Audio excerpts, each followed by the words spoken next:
오늘 우리에게 주시는 하나님의 말씀은 다니엘 6장 1절에서 28절의 말씀입니다. 봉독은 19절에서 23절, 26절에서 28절만 하도록 하겠습니다. 이튿날 동이 틀 때에 왕은 일어나는 길로 곧 사자굴로 갔다. 그 굴 가까이에 이르러서 왕은 슬픈 목소리로 외치며 다니엘에게 말하였다. 살아계신 하나님의 종 다니엘은 들으시오. 그대가 늘 섬기는 그대의 하나님이 그대를 사자들로부터 구해주셨소. 다니엘이 왕에게 아뢰었다. 임금님의 만수무강을 빕니다. 나의 하나님이 천사를 보내셔서 사자들의 입을 막으셨으므로 사자들이 나를 해치지 못하였습니다. 그것은 하나님 앞에서 나에게는 죄가 없다는 사실이 드러났기 때문입니다. 임금님, 나는 임금님께도 죄를 짓지 않았습니다. 왕이 매우 기뻐하면서 다니엘을 굴에서 끌어올리도록 명령하니 사람들이 다니엘을 굴에서 끌어올렸다. 그가 자기 하나님을 신뢰하였기 때문에 그에게서는 아무런 상처도 찾아볼 수 없었다. 내가 다음과 같이 법령을 공포한다. 내 나라에서 나의 통치를 받는 모든 백성은 반드시 다니엘이 섬기는 하나님을 공경하고 두려워하여야 한다. 살아계신 하나님이 영원히 다스리신다. 그 나라는 멸망하지 않으며 그의 권세 무궁하다. 그는 구원하기도 하시고 건져내기도 하시며 하늘과 땅에서 표적과 기적을 행하시는 분, 다니엘을 사자의 입에서 구하여 주셨다. 바로 이 사람 다니엘은 다리우스 왕이 다스리는 동안과 페르시아의 고레스 왕이 다스리는 동안 잘 살았다.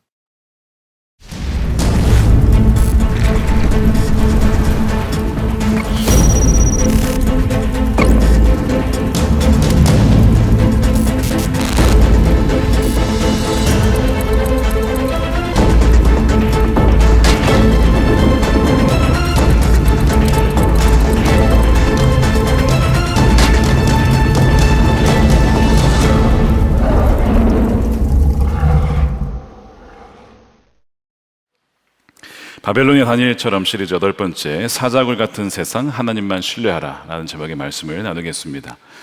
참으로 안타깝게 이스라엘 그리고 하마스 전쟁이 계속되고 있습니다. 많은 사람들이 죽어가고 있는 여러분 전쟁 평화를 위해서 꼭 기도해 주시길 바랍니다. 하마스 배후에 이란이 있을 거다라고 많은 전문가들이 추측을 합니다. 분명한 어떤 증거를 찾지는 못했지만 이 이란이 원래 그 풀네임이 있어요. 이란 이슬람 공화국입니다. 줄여서 이란이라고 하는데 이란의 조상들 중에 누가 있냐면 오늘 본문에 나오는 다리우스 왕이 이란의 조상입니다. 이란이 과거에 어마어마한 제국이었던 거 아실 겁니다. 바로 페르시아 제국이죠. 메데 페르시아가 연합했던 그 제국의 명목상의 초대 왕이 다리우스 왕입니다. 오늘 본문에 다리우스 왕. 이 다리우스 왕은 나중에 실질적인 왕이 되는 이 고레스, 세상 역사에서는 키루스라고도 부르는데요. 이 고레스 왕이 외삼촌이자 장인이 됩니다. 이 페르시아 제국이 굉장히 컸어요. 이 바벨론을 멸망시키면서 흡수를 하게 되면서 어마어마한 땅을 얻게 되는데 기원전 539년에 우리가 지난주에 살펴보았듯이 바로 바벨론이 멸망하고 통합이 됩니다.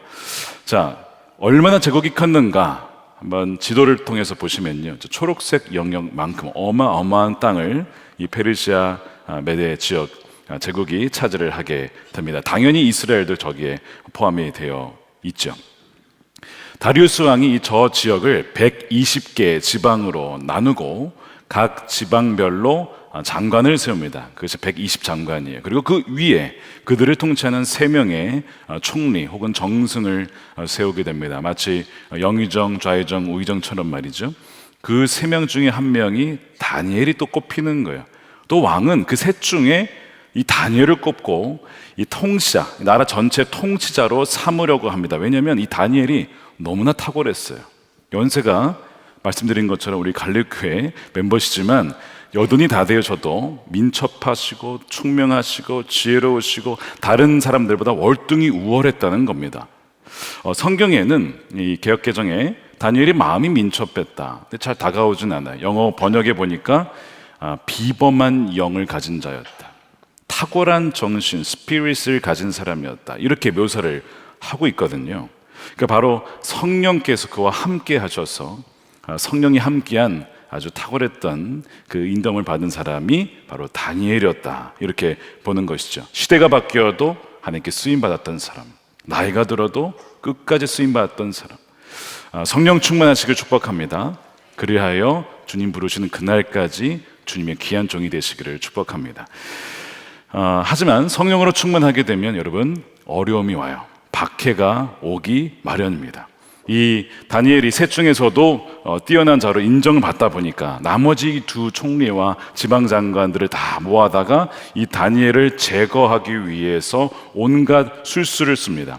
그래서 한 일이 뭐냐면 소위 비밀 청문회를 만들어 가지고 뒷조사를 다 하는, 과거의 행적 조사를 합니다. 검찰과 수사기관을 총동원해 가지고 하여튼 꼭투리 하나 잡히면 위장 전입했다? 그러면 그냥 바로 자르는 거죠. 이런 것들을 찾아내기 시작하는 거예요. 사실 이렇게 찾기 시작하면 안 걸린 사람이 없어요. 먼지 안 나는 사람이 어디 있겠습니까?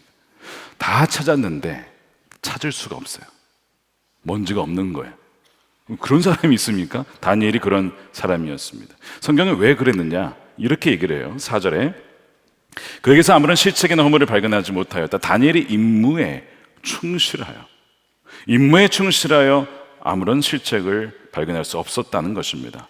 자신의 맡겨진 일을 아주 신실하게 감당을 했어요. 사람이 보든 안 보든 이 일만큼은 내가 정직하게 완벽하게 해야겠다. 임무에 충실했습니다. 여러분, 우리가 세속 도시에서 신앙인으로 살아갈 때에 중요한 것이 뭐냐면 일터에서 자신의 맡겨진 임무를 신실하게 감당하는 건 너무너무 중요한 것입니다. 만일 자신의 일을 제대로 하지 않으면서 예수님 믿으십시오, 복음 들어보십시오, 누가 듣겠습니까? 누가 그런 하나님을 믿겠어요? 자신의 일을 제대로 감당할 때에 당신이 믿는 하나님 나도 한번 믿어보고 싶다, 이런 말이 나오지 않겠습니까? 그래서 우리가 이 세속의 도시에서 일터의 현장에서 살아갈 때에 선교적 조수로 살아간다는 그 증거와 열매는 어디서 나타나야 되냐면 나에게 맡겨진 그 임무에 내가 충실히 감당하고 있느냐, 그걸 봐야 된다는 것이죠.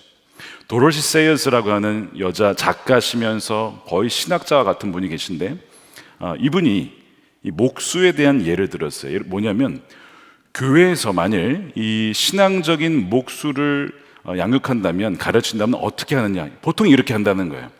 주일 성수 잘하고, 그 다음에 술 드시지 마시고, 취하지 마시고, 난동 부리지 마시고, 그냥 교회에 잘 나오십시오. 뭐 맞는 말이죠. 예배 잘 드려야 되고 술 취하지 말고, 다 맞는 말인데 과연 목수로서 신앙적인 목수가 된다는 것이 그게 다냐? 아니라는 것입니다. 신앙을 가진 목수라면 뭘 해야 되느냐? 그러면 가구를 잘 만들어야 돼요. 좋은 식탁을 만들어야 되고 좋은 의자를 만들어야 됩니다. 만들었는데 의자가 막 삐걱거리고 막 의자가 막 부러지고, 식탁을 만들어 수평이 안 맞아가지고 자꾸 식사할 때마다 막 덜거럭거리고, 그 제품을 누가 사겠어요? 누가 그 사람을 신뢰하고 누가 그 사람이 믿는 하나님을 믿으려 하겠냐고요. 자신의 임무에 충실하여 좋은 식탁을 만드는 것이 성령에 충만하여서 자신의 임무에 충실했을 때 나타나는 열매여야 한다는 것이죠. 제가 미국에 살 때 차량 점검을 스스로 해야 했는데, 한 번에 이제 브레이크 패드, 제 느낌에 보니까 이렇게 보이거든요. 얼마 안 남은 것 같아요. 이거 위험할 수 있으니까 카센터에 가서 이제 다 교체를 해야겠다 해가지고 어디를 가다 하다가 한 군데를 찾아갔어요. 그래서 제가 브레이크 패드 교체하러 왔습니다 얘기를 했더니, 그분이 이제 미국 분이신데 사장님이 딱 보시더니 한 3, 4개월 더 탈 수 있습니다. 교체할 필요 없어요. 딱 그러시더라고요. 그래서 돈 굳었다. 잘 됐네. 그래가지고 3, 4개월을 잘 탔습니다. 이제 정말 이제 다 달았겠지? 해가지고 갔어요. 또 보시더니 갈 필요 없다는 거예요. 이분이 장사할 마음이 없으세요. 갈면 돈 꽤 되거든요. 그래서 이상하다 하면서도 어떤 마음이 드는지 아세요? 이분 믿을만하다, 신뢰할 만하다. 제가 사실 카센터를 여러 군데 좀 다녔었는데 그 이후로는 다시는 다른 데 가지 않더라. 거기만 가세요. 거기만. 믿을 수 있는 분이에요. 교체를 하면 정확하게 일을 처리를 합니다. 나사 빠진 거 이런 거 없어요. 정직하게 진단하고 교체해야 될 것만 시기에 맞춰서 딱딱 하는 거예요. 제가 정확히는 모르겠지만 이분은 믿는 분 같아 보였습니다. 신뢰할 만한 분이에요. 이것이 우리에게 맡겨진 일터 현장에서 우리 임무에 충실할 때에 맺혀지는 열매거든요. 만일 어떤 분이 카센터를 운영하시면서 잘 모르니까 고객들이 부품을 싹 교체 300만 원입니다. 아, 그렇군요. 그래서 돈을 벌었어요. 거기에서 11조를 위해서 하나님께 바쳤다 칩시다. 하나님 기뻐하실까요? 안 기뻐하시죠. 아니에요. 정확하게 정직하게 해서 버는 것을 기뻐하시고, 그래서 정말 그 고객이 안전하게 돈 많이 들이지 않고 그 차를 운영할 수 있도록 도와주는 것, 이것이 굉장히 중요한 역할이죠. 하나님이 그것을 기뻐하신다는 것입니다.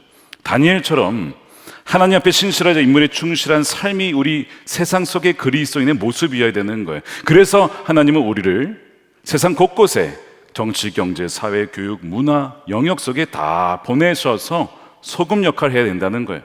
누군가가 야, 부품 싹 다 가라, 어차피 몰라, 그래야 운영할 수 있어 라고 할 때에 아니죠.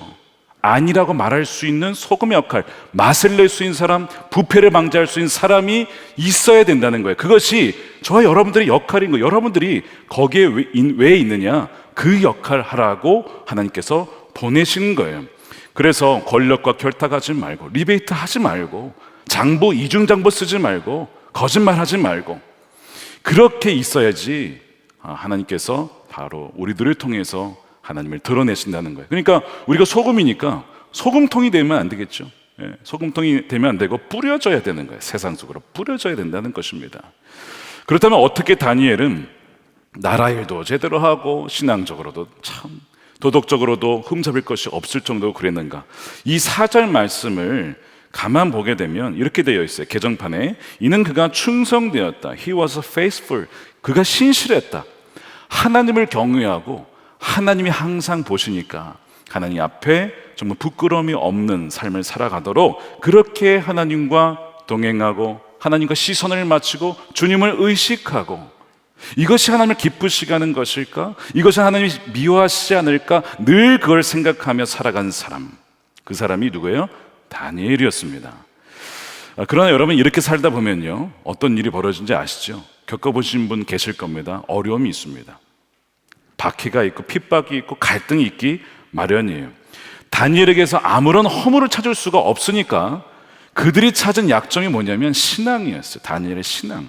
그는 기도하는 사람이지 그것을 이제 약점을 걸고 넘어지게 됩니다. 5절에 보니까 그가 믿는 신의 법으로, 율법으로 문제를 삼지 않고는 고발할 근거가 없겠구나. 그래서 계략을 짠 것이 왕 외에 다른 신이나 사람에게 기도를 하게 되면 사자굴에 던지는 악법을 만든 겁니다. 왜요?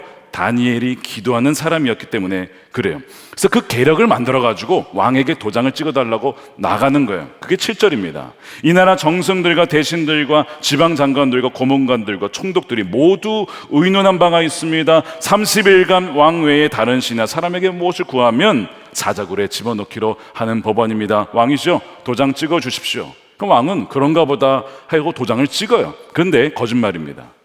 왜 거짓말이에요? 모두 의논한 게 아니었어요. 다니엘만 쏙 뺀 겁니다. 다니엘만 의도적으로 배제를 시켰어요. 소위 왕따를 시켜버린 겁니다. 왜요? 그를 제거해야 되니까. 그를 제거해야 자신들이 높은 위치를 차지할 수 있으니까. 그를 제거해야 자기가 부총리, 부총장 직을 차지할 수 있으니까. 제거해 버리기 위해서 거짓을 기초해서 만드는 거예요. 여러분, 이것이 우리가 살아가는 세상이에요. 거짓의 기초에서 권모, 술수와 속임수가 난무한 세상입니다. 거기에서 정직하게 살아간다는 것은 어떻게 보면 굉장히 순진해 보일 수 있고 미련해 보일 수 있고 약해 보일 수 있어요. 그래서 많은 사람들이 이 신앙을 지키는 것을 굉장히 어려워합니다. 손해본다라고 생각을 하는 거예요. 지금 이 사람들이 보기 이 다니엘은요, 이 전 망한 나라의 총리 출신이거든요. 왜 그 사람이 총리가 돼야 되냐 이거고요. 지금 메대 족속이 꽉 잡고 있는데 이 사람은 저 시골의 저 나라, 망한 나라의 유대 민족, 이 소수 민족인데 왜 그 사람이 우리나라를 통치해야 되냐? 이 주장입니다. 인종차별이에요.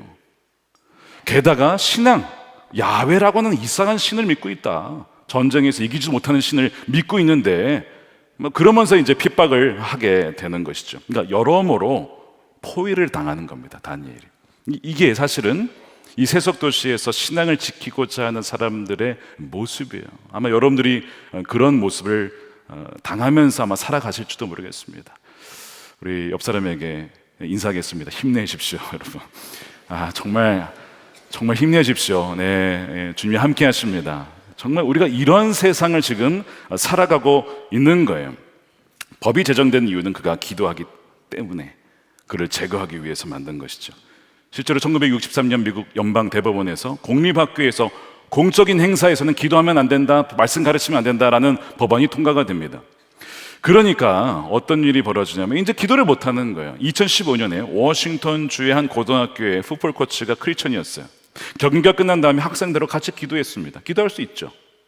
근데 학교 당국에서 그걸 가지고 고발을 해서 해임을 시켰어요. 학교에서 기도했다 이겁니다. 해임을 당했어. 그 대법원 판결을 근거로 이 조세 케네디라는 이 코치가 결국 이제 상소를 해서 7년 정도 지난 2022년에 대법원 판결이 다시 나요. 누구의 손을 들어줬을까요? 케네디 코치의 손을 들어줍니다. 왜냐? 경기가 끝난 다음에 기도하는 것은 괜찮다. 이렇게 판결을 낸 거예요. 그래서 그가 이겼어요. 기도가 그의 약점이었어요. 그래서 아마 그 코치직을 노린 사람이 음모를 펼친 게 아닌가 싶은데 어쨌든 기도가 약점인 것 같았지만 오히려 기도가 그의 강점이 된 것이죠. 우리 사회가 그렇게 바뀔지도 모르겠습니다. 그게 안 되기 위해서 우리가 기도하고 있지만 그런 사회가 될 수도 있는 거예요. 정적들이 다니엘을 죽이기 위해서 온갖 방법을 쓰는 거예요. 그들이 보기에 다니엘은 기도하는 사람이었기 때문에 이런 생각이 있었어요. 이런 법을 통과시켜도 다니엘은 그래도 기도할 거야 라고 하는 믿음, 대단한 믿음이죠. 그들에게 이런 믿음이 있었다고요. 여러분, 굉장히 도전적인 얘기 아닙니까? 여러분 주변에 안 믿는 분들이 여러분을 보시면서 그 사람은 아무리 어려워도 반드시 기도할 사람이야 라고 그들이 과연 믿을까요? 저도 이거 돌아보면서 과연 그렇게 생각할까라는 생각이 들 정도로 그 박 권사님은 내가 물론 교회는 안 다니지만 항상 그분은 기도하는 분이죠 라고 안 믿는 그 사람이 그렇게 얘기할 수 있을까? 경건한 자에게 바퀴가 오는 거예요. 만일 내가 신앙생활을 한다고 하는데 아무런 어려움이 없다, 신앙생활 때문에 갈등이 없다, 지금 난 서서히 죽어가고 있는 거예요. 영혼이 죽어가고 있는 거예요. 다니엘은요, 왕이 도장을 찍은 것을 알고도 기도하러 갑니다. 그것이 10절 말씀이에요. 우리 함께 읽어보겠습니다. 시작. 다니엘은 왕이 금령 문서에 도장을 찍은 것을 알고도 자기의 집으로 돌아가서 다락방으로 올라갔다. 그 다락방은 예루살렘 쪽으로 창문이 나 있었다. 그는 늘 하듯이 하루에 3번씩 그의 하나님께 무릎을 꿇고 기도하며 감사를 드렸다. 감사할 상황입니까 지금? 그런데 늘 하던 대로, 도장을 찍었던 말든 늘 하던 대로 무릎을 꿇고 하나님께 기도하는 거예요. 여러분에게 이러한 기도의 습관이 있으십니까? 어떤 분이 저에게 그러시는 거예요. 저도 하루에 3번 다니엘처럼 기도합니다. 그래서 언제 하시냐 했더니 식사 기도할 때, 아침, 점심, 저녁으로 자기는 하루에 3번 꼬박 다니엘처럼. 식사 기도 아닙니다. 이거 다니엘은 지금 무릎 꿇고 예루살렘으로 향해 있는 창문을 향하여서 지금 기도하고 있는 거예요. 19세기 미국 미조리주에 태어난 감리교 목사였던 E.M. 바운즈라고 하는 분이 기도의 능력이라는 소책자입니다. 한번 꼭 읽어보십시오. 내가 좀 기도가 잘 안 된다, 기도의 능력이라는 작은 책자가 있어요. 거기에 한 사람이 기도한 자가 얼마나 강력한지, 하나님께서 어떤 사람을 찾으시는지를 쓰셨어요. 오늘날 교회가 필요로 하는 것은 더 많은 기계, 더 좋은 기계가 아니고 새로운 조직도 아니고 기발한 방법도 아니다. 교회가 필요로 하는 것은 성령이 쓰실 수 있는 사람, 기도의 능한 사람이다. 성령은 방법을 통해서 흘러나오지 않고 사람을 통해서 역사한다. 성령은 기계에 임하지 않고 사람에게 임한다. 성령은 계획에 기름을 붓는 것이 아니라 사람에게, 그것도 기도의 사람에게 기름을 부으신다. 기도하는 자에게 기름을 부으신다. 여러분, 왜 우리가 세상에 무릎 꿇는지 아십니까? 하나님 앞에 무릎 꿇지 않기 때문에 그래요. 그러나 하나님께 무릎 꿇는 자는 세상에 무릎 꿇지 않습니다. 여러분, 잘 돌아보세요. 누구를 두려워해야 됩니까? 우리가 세상을 두려워하겠습니까? 세상이 두려운 이유는 하나님을 경외하지 않고 그 앞에 무릎을 꿇지 않았기 때문에 세상이 두려워지는 것입니다.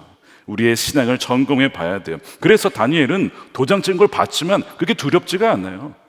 이 나라를 다스리고 통치하신 분이 누구시냐? 하나님이시니까 그분에게 무릎을 지금 꿇으러 가는 것입니다. 페르시아 전체가 이 기도의 사람, 무릎의 사람을 당해내지를 못하는 거예요. 그가 왜 예루살렘 향해서 기도하는지 아십니까? 그는 말씀을 안 왔던 사람이에요.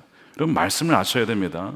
말씀을 알아야 하나님이 누구신지를 알고 하나님의 약속이 무엇인지를 알고 하나님이 어떻게 역사하신지를 여러분 아실 수가 있는 거예요. 그가 솔로몬의 기도를 알고 있었어요. 솔로몬이 성전 바칠 때 했던 기도, 여러분 기억나십니까? 열왕기상 8장이에요. 주님의 종이 이것을 바라보면서 기도할 때 이 종의 기도를 들어주십시오. 이걸 알고 있었어요. 그리고 주님의 종인 나와 주님의 백성 이스라엘, 다니엘도 여기 포함된 거 아닙니까? 이곳을 바라보며 기도할 때에 이 기도를 들어주십시오라고 기도하는 거예요. 이 성전은 지금 누굽니까? 예수님이죠. 우리가 예수님을 어디서든지 바라보며 기도할 때에 들으시는 줄로 믿으시기를 축복합니다. 그거를 믿고 말씀을 붙잡고 성전을 바라보며, 지금 성전은 무너졌지만 예루살렘을 향하여서 기도하고 있는 거예요. 그러면서 확신이 들었어요. 아, 하나님이 날 지켜주신다. 그래서 그가 뭐 하는 거예요?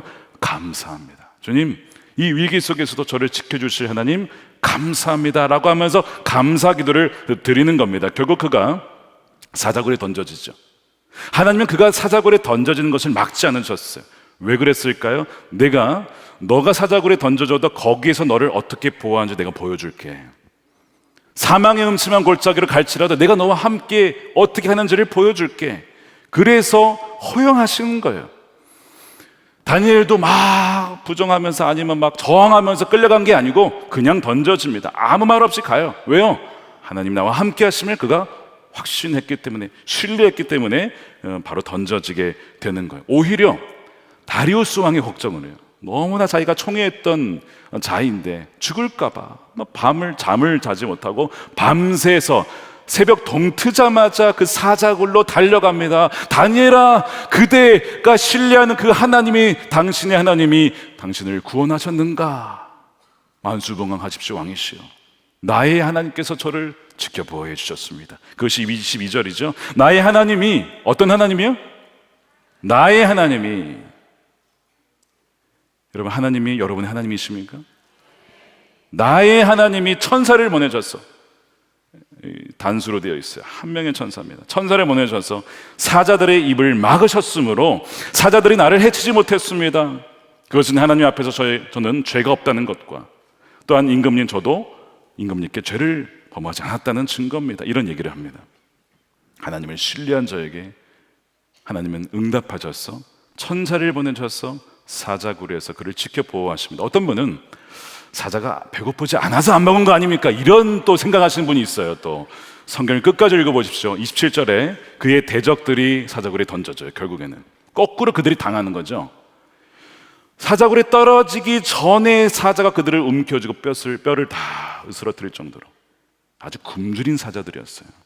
어떻게 입을 벌리지 않았을까? 여러분, 천사가 날개가 6개입니다. 그러니까 사자가 천사를 보고 제 생각입니다, 여러분. 묵상하다 든 생각이었어요. 그 권위에 눌려가지고 사자들이 그러지 않았을까?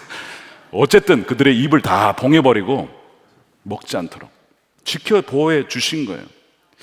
여러분, 이 다니엘서 6장의 핵심이 뭐냐면 하나님은 주님을 신뢰하며 주님께 무릎 꿇는 자를 능히 구원하실 수 있는 분이시다. 다시 한번 말씀드립니다. 하나님께 무릎 꿇는 자는 세상에 무릎 꿇지 않습니다. 여러분, 다니엘서 6장이 기록된 이유가 있어요. 이 당시에 이제 바벨론 포로로 끌려온 사람들이 많잖아요. 벌써 그 생활을 한 지 50년, 60년 세월이 지나갑니다. 이들에게 유혹이 와요. 아, 하나님이 바벨론에서 페르시아에서 우리를 건져주지 않네. 그러면 우리가 말씀을 읽을 필요가 뭐가 있어? 우리가 기도할 필요가 뭐가 있어? 라고 하는 유혹. 그냥 세상 방식대로, 바벨론 방식대로, 페르시아 방식대로 그냥 살아가는 게 더 낫지 않아? 이 나를 위해서, 이제는 나의 영광을 위해서, 나의 안위를 위해서, 나의 성공을 위해서, 성수를 위해서 살아가야 되지 않을까? 라고 하는 유혹. 이것이 그들에게 있었다는 거예요. 근데 이 6장을 통해서 하나님 여전히 살아계시고 여전히 그분을 신뢰한 자를 구원하신다 라고 하는 것을 말씀을 하고 계시는 거죠. 여러분, 에스라서 읽어보세요. 포로기를 마치고 돌아온 사람들이요, 어느 정도로 망가졌는지 히브리어를 몰라요. 말씀을 들려주잖아요, 에스라가. 아니, 말을 못 알아들어요. 그래가지고 통역을 세운다고요, 통역을. 말을 못 알아듣는 얘기는 말씀을 모른다는 얘기고, 말씀을 모른다는 얘기는 하나님이 어떤 분이신지 모른다는 얘기입니다.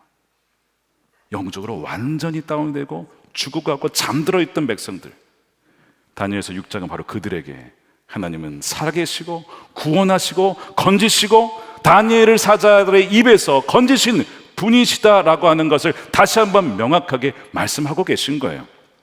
네, 여러분, 이 유혹 있잖아요. 기도할 필요 없어, 하나님 신뢰할 필요 없어 라고 하는 유혹이 그대로 지금 우리에게 다가오는 유혹 아닙니까? 벌써 꽤 오래전 얘기예요. 10년은 더 넘었습니다. 믿음으로 사는 남자들이 우리가 모임이 있어요. 지금은 다른 날에 모이지만 예전에 목요일 새벽에 모였습니다. 거기에서 이제 조별 모임을 하는데 어떤 분이 자신의 받는 유혹을 나누어 주셨어요. 일본이었던 것 같아요. 출장을 갔는데 일을 하고 그 다음에 이제 회식을 했어요. 2차를 갔어요. 3차를 가네. 3차가 뭐였을까요? 모르고 갔는데 남자들만 가는 곳을 갔어요. 마음이 찔리는 거예요. 근데 거기에 안 어울릴 수는 없어요. 다 그렇게 가는 거고, 출장을 가면 다 그렇게 한대요. 물론 모든 출장이 다 그렇진 않겠지만 그 회사에서는 그런 문화가 있었던 겁니다. 나오게 되면요, 나는 못 가겠습니다라고 하게 되면 얘는 조직이 맞지 않네, 얘는 앞으로 진급하기 어렵겠어, 이런 프레셔가 있단 말입니다. 그렇다고 해서 따라갈 수 있겠습니까? 자기 가정을 지켜야 되는데, 배우자에 신실해야 되는데, 이럴 수도 없고 저럴 수도 없고 어떻게 해야 됩니까? 라고 하는 고민, 그걸 테이블에 꺼내놓으셨어요. 비슷한 얘기들 다 꺼내시는 거예요. 손잡고, 주님 우리를 보호해 주십시오. 주의 말씀을 따라갈 텐데 너무나 어려운 환경입니다. 여러분, 사자굴이 따로 없어요. 우리 삶이 사자굴입니다. 서로 얼마나 기도해 주는지 몰라요. 꽤 오래전 얘기인데요, 생생하게 살아있어요, 그 기억이. 기도해도 소용없다, 하나님 믿어도 소용없다, 원래 그냥 세상 방식대로 살아야 너는 진급할 수 있고 성공할 수 있어 라고 하는 유혹이 우리 세상에 얼마나 많은지. 근데 여러분, 미혹이에요 이거. 베드로전서 5장 읽어보십시오. 정신을 차리고 깨어 있으십시오. 우는 사자가 어떻게 하느냐, 원수 악마가 우는 사자와 같이 산길자를 찾아 두루두루 다닙니다. 믿음이 굳게 서서 악마를 맞서 싸우라는 것입니다. 여러분, 악마가 무슨 뿔 달린 차로 우리에게 등장하는 줄 아십니까? 아니요, 이런 형태로 다가오는 거예요. 유혹하는 것입니다. 미혹하는 겁니다. 이 험한 세상 살려면 말씀대로 살아가서는 안 된다라고 유혹하는 거예요. 그것이 바로 사자가 우리를 잡아먹으려는 방식이에요. 우는 사자와 같이 입을 벌려옵니다. 잔혹한 세상이죠. 그래서 바로 이 세상에서 하나님을 신뢰할 필요가 없으니 말씀을 무시하라고 하는 유혹입니다. 기도할 필요가 없다는 미혹입니다. 그러니까 혹하지 않도록 여러분 깨어 있으셔야 된다는 거예요. 정하셔야 됩니다. 자녀를 키우다 보면 아이들이 이 친구 관계 문제를 참 어려워하죠. 친구 관계, 참 어려운 문제입니다. 미국에 있을 때 꽤 오래 전의 일이긴 하지만 어느 날 딸이 관계 문제 때문에 힘들어하면서 집에 돌아왔어요. 기도해보자. 아내가 계속 얘기를 해요. 기도하면 하나님이 들어주실 거야. 근데 오늘 그 애가, 첫째 애가 참 가슴 아픈 얘기를 꺼냈어요.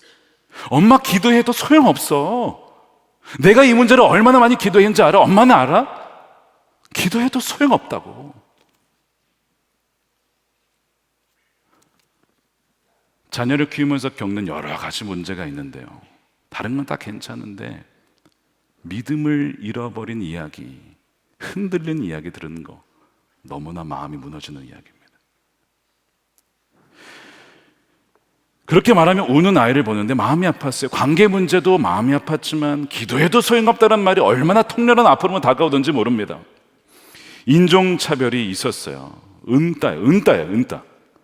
아시아인이 거의 없거든요. 미국 아이들끼리만 어울리는 거예요.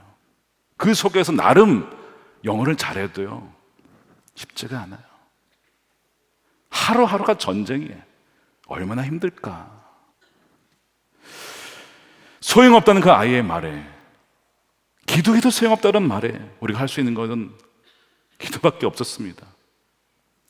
아침에 갈 때 엄마가 이런 기도를 했었어요. 하나님, 이 아이가 하나님 앞에 기도할 때에 이 기도가 결코 헛되지 않게 해주십시오. 아이가 실망하지 않도록, 이 딸을 실망시키지 않도록 인도해 주소서. 1년이 지나고 6개월이 지나고 중학생이 되었습니다. 그리고 몇 달이 다시 지났어요. 또 어느 날 딸이 오더니 그러는 거예요. 엄마, 기도를 너무 많이 했나 봐. 아이들이 나를 너무 좋아해. 에스더 나 안아줘. 어제는 에스더는 내 거야. 에스더 is mine 이러면서 막 서로 자기를 뺏어가겠다고. 그래서 이거 무슨 상황인가 막 이러면서 좋아하면서도 그때 문득 생각난 것이 기도했었지. 기도가 소용없다고 생각했는데 하나님은 다 듣고 계셨구나. 믿음이 자라기 시작했어요. 어려움이 있을 때마다 하나님께 나아가고 내가 기도 안 했구나 깨닫게 되고, 또 하나 소외당하고 어려운 아이들 보면 그때가 생각이 나니까 함께 있어 주려고 하고, 그렇게 아이가 자라가더군요. 미국을 떠날 마지막 날, 다음날 새벽에 가야 되는데 그 전날 12시까지 기도의 응답으로 만난 미국 아이들하고 헤어지지 못해서 울면서 있는 그 밤 12시까지 제가 어떻게 이제 가라 할 수가 없겠더라고. 다 모여서 에스더 가지마. 어쩔 수 없이 헤어지고 왔는데 감사하게도 이제 시대가 다 인터넷으로 연결되잖아요. SNS로, 전화로 아직도 그 친구 관계를 유지하고 있어요. 다니엘은 하나님이 그를 사자굴에서 건져주셨습니다. 그 비결이 무엇인가? 23절에 이렇게 얘기를 합니다. 왕이 매우 기뻐하면서 다니엘을 굴에서 끌어내리도록 명령하니 사람들이 다니엘을 굴에서 끌어올렸다. 그가 자기 하나님을 신뢰하였기 때문에. 자기의 하나님, 어떤 하나님이라고요? 자기의 하나님, 나의 평생토록 나와 함께 하신 나의 하나님을 신뢰하였기 때문에 그에게는 아무런 상처도 찾아볼 수가 없었다는 것입니다. 여러분의 하나님, 우리 하나님을 신뢰하는 여러분 되시길 축복합니다. 그래서 하나님이 응답하신 것이죠. 너가 나를 의지하느냐, 나를 신뢰하느냐, 내가 너를 실망시키지 않을 거야 말씀을 하시는 거예요. 이것이 다니엘서 6장 메시지입니다. 사도 바울 역시 숱한 인생의 여정, 어려움이 많았지만 비슷한 고백을 해요. 다니엘과 같이. 디모데후서 4장 17절이에요. 주님께서 내 곁에 서셔서 나에게 힘을 주셨습니다. 나를 통하여 전도의 말씀이 전파되게 하셨습니다. 이방 사람이 그것을 들을 수 있게 하시려는 것입니다. 주님께서 나를 어떻게 해요? 사자의 입에서 건져 주셨습니다. 여러분들에게 이 은혜가 있기를 축복해요. 출애굽기에서도 산파들 기억나시죠? 바로 왕이 이 남자 아이들 태어나면 다 죽여버려라. 악법이죠. 근데 하나님을 경외함으로 다 살려줬어요. 발각이 됐습니다. 이제 죽는 거예요. 바로가 막 화가 나가지고 막 꾸짖는데 하나님이 죽지 않도록 보호해 주셨어요. 살긴 살았습니다. 사는 정도가 아니고 성경이 가만히 읽어보시면 뭐라고 하냐면 출애굽기 1장 20절에 하나님이 산파들에게 은혜를 베풀어 주셨다. 이스라엘 백성이 늘어나고 강해졌다. 하나님은 산파들이 하나님을 경외하고 두려워하는 것을 보고, 하나님은 보십니다. 보신다고요. 하나님은 우리가 누구를 경외하는지를 보신다고요. 보시고 그들의 집안을 번성하게 해주셨다. 오늘 말씀 결론도 동일합니다. 하나님께서 다니엘을 어떻게 하시는가? 28절 결론이에요. 우리 함께 읽겠습니다. 시작. 다니엘이 다리오 왕의 시대와 바사 사람 고레스 왕의 시대에 형통하였더라. 이 7, 80년에 왕이 바뀌고 제국이 바뀌어도 형통할 수 있었던 것은 그가 하나님을 신뢰하였고 하나님이 그와 함께 하셔서 힘을 주셨기 때문에 이 형통하다에는 전진하다라는 의미가 있어요. 그 말은 고난이 없다는 말이 아니라 고난이 있어도 이기게 하시는 하나님이 함께 하셨기 때문입니다. 형통의 은혜가 있기를 축복합니다. 여러분, 우리는 나그네 삶을 살아가요. 우리는 언젠가 주님 앞에 서야 됩니다. 지난주에도 많은 장례를 치렀고 내일도 두 분의 마지막을, 이 땅에서의 마지막을 보내드려야 돼요. 주님 앞에 설 날을 준비하셔야 돼요. 주님 부르시면 가야죠. 그러나 이 땅에 살아있는 이유는 사명이 남아있어요. 소금이 되어야 된다. 각 영역 속에서 소금의 역할을 너희가 감당해야 된다. 여러분, 그것을 우리 힘으로 할 수 있겠습니까?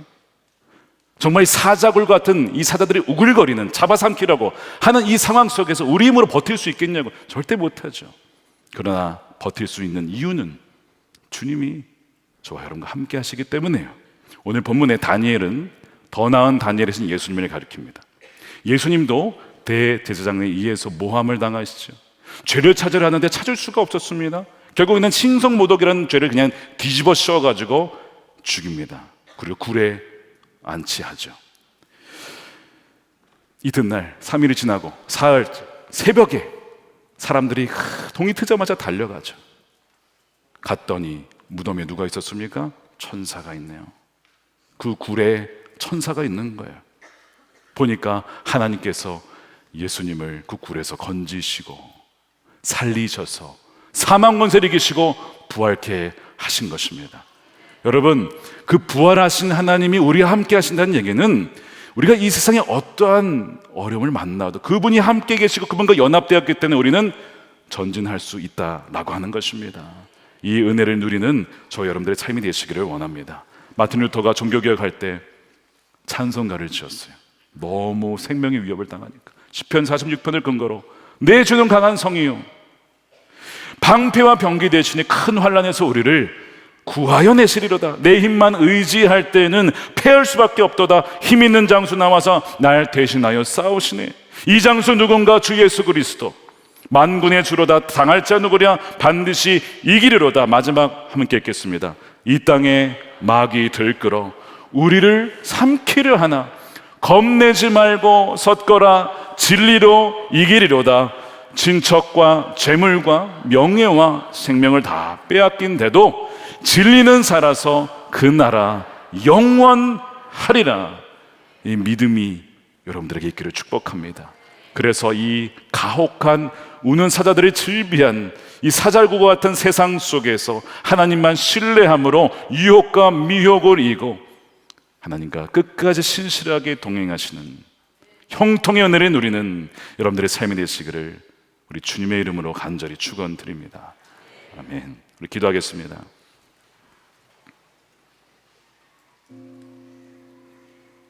오늘 말씀을 가지고 자신을 잘 돌아보십시오. 아마 두 부류 정도가 되실 것 같습니다. 오늘 말씀에 의하면 한쪽은 말씀을 신실하게 지키다가 사자굴에 던져진 것만 같은 상황에 처한 분들이 계실 거예요. 신앙이 아니었다면, 믿음이 아니었다면 그런 고난 당하지 않았을 텐데 믿기 때문에 보복하지도 못하고 모함하지도 못하고 악을 악으로 갚지도 못하고 악을 선으로 갚아야 하는 고통, 거기에 처하신 분이 계시죠. 하나님은 어떻게 하신다고요? 다 보십니다. 누구를 두려워하는지 보십니다. 하나님이 곁에 서셔서 여러분들에게 힘을 주실 것입니다. 끝까지 하나님을 신뢰하십시오. 또 한편으로는 이런 분이 계실 거예요. 바벨론 포로 상황이 있었던 유대인들처럼 어느덧 60년 지나다 보니까 말씀도 잊어버리고 하나님이 어떤 분이신지 잊어버리고 기도할 필요도 없고 신뢰할 필요도 없고 그냥 세상 그렇게 살아가는 거야. 너무 세상과 닮아져 있는 자신을 보지 않으십니까? 다니엘서 6장은 바로 그런 분들에게 쓰여진 말씀이에요. 아니다, 나 살아있어. 나는 나를 신뢰하며 의지하고 무릎 꿇는 자를 나는 반드시 지킨다. 타협했던 삶을 이 시간 고백하면서 주님, 다시 주님께 무릎을 꿇겠습니다. 세상에 꿇었던 무릎을 피고 주님께 무릎 꿇겠습니다. 그렇게 다짐하며 고백하며 우리 통성으로 함께 기도하겠습니다. 하나님 감사합니다. 주님, 우리와 함께 하시는 주님으로 인하여서 나가겠습니다. 주님, 세상에 무릎 꿇었던 우리의 연약함을 불쌍히 여겨 주시옵소서. 오늘 주님께만 무릎 꿇으며 나갈 수 있도록 주여 우리 손을 붙잡아 주시옵소서. 사자굴에 던져진 우리 성도들을 주여 기억하여 주시옵시고, 저들의 입을 막으시고 저들의 모든 간계와 공격에서 지켜보호하시는 하나님, 진실하신 주님만을 붙잡으며 나아가게 하소서. 오늘도 우리와 함께 하시며 내 곁에 서서 힘을 주시며 사자들의 입에서 건져주시는 진실하신 하나님만을 바라봅니다. 우리 시선을 주님께만 고정합니다.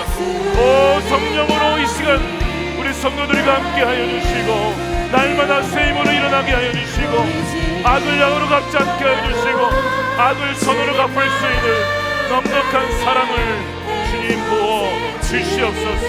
주님, 하나님 감사합니다. 오늘 다니엘서 6장 말씀이 바로 우리에게 주신 말씀인 줄로 믿고 감사를 드립니다.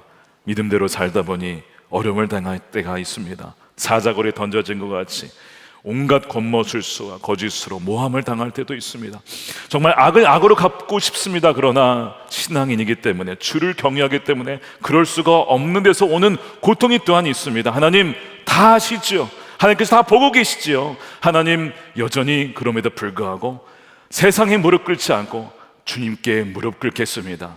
주님께 무릎으로 나아가겠습니다. 주여 우리 성도들을 기억하여 주시고 주여 건져주시고 보호하여 주시옵소서. 주여 하나님, 또한 세상에 무릎 꿇었던 것을 회개하며 그 무릎을 펴고 주님께 무릎 꿇겠습니다. 주여, 기도의 자리를 잃어버렸던 사람들, 하나님 주님과의 그 동행의 깊이를 잃어버렸던 사람들 다시 회복의 은혜를 더하여 주시옵소서. 그리하여 사자굴과 같은 세상에서 하나님만 신뢰함으로 살아계신 하나님을 경험하며 동행하며 살아가는 우리 모든 성도들 되게 하여 주시옵소서. 하나님, 예물로 구별하여 드립니다. 11조와 감사헌금, 또 하나님 모든 예물을 주님께서 주셨으므로 찬양하며 올려드릴 때에 저들의 가정과 기업을 지켜보호해 주시고 오직 하나님이 기뻐하신 일에만 순종하며 살아가게 하여 주옵소서. 이 나라가 진정 하나님을 경외하는 나라가 되게 하여 주시고, 정치, 경제, 사회, 교육, 문화 각 영역 속에 하나님 나라가 신실한 주의 백성들을 통하여 임하게 하여 주옵소서. 남과 북이 복음으로 통일되고 땅끝까지 복음이 증거되되, 특별히 이스라엘과 하마스의 전쟁 가운데 하나님의 참된 샬롬과 평강을 더하여 주시옵소서. 감사함이 예수님의 이름으로 기도드립니다. 아멘. 다 같이 일어나셔서 우리 주만 의지에 찬양하겠습니다.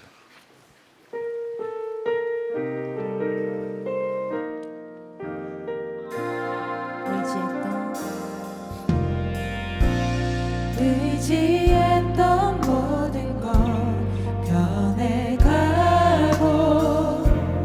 억울한 마음은 커져가네. 부끄러움 없이 살고 싶은 마음 주님 아시네. 모든 일을 선으로 모든 일을 선으로 이겨내고 따르지 않습니다. 죄의 유혹을 따르지 않네.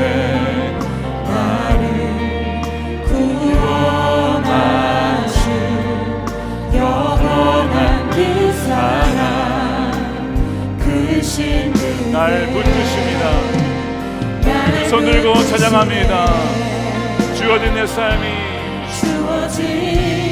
내 삶이 작게만 보여도 선하신 주 나를 이끄신 몸에 중심을 보시는 주님만 다르네. 날 대하신 주만 의지에 주만 의지에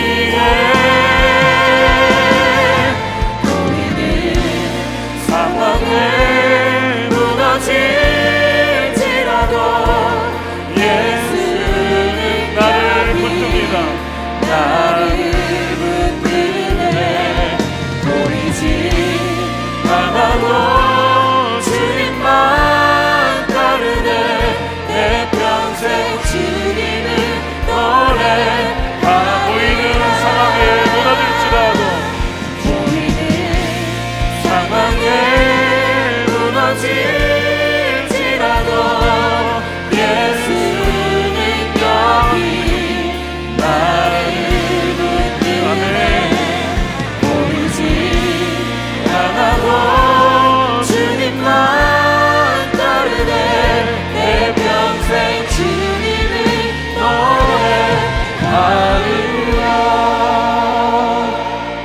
기도하겠습니다. 이제는 우리의 생명 되시고 왕이 되신 예수 그리스도의 크신 은혜와 아버지 하나님의 풍성하신 사랑하심과 성령님의 감화 감동 하나 되게 하심이 오늘 말씀을 듣고 오직 사자굴 속에서도 하나님만 신뢰하며 하나님께만 무릎 꿇으며 나가기를 결단하는 사랑하는 모든 성도들의 머리 위에 저들의 기업과 일터와 가정과 자녀들 가운데 영원히 함께 하시기를 간절히 축원하옵나이다.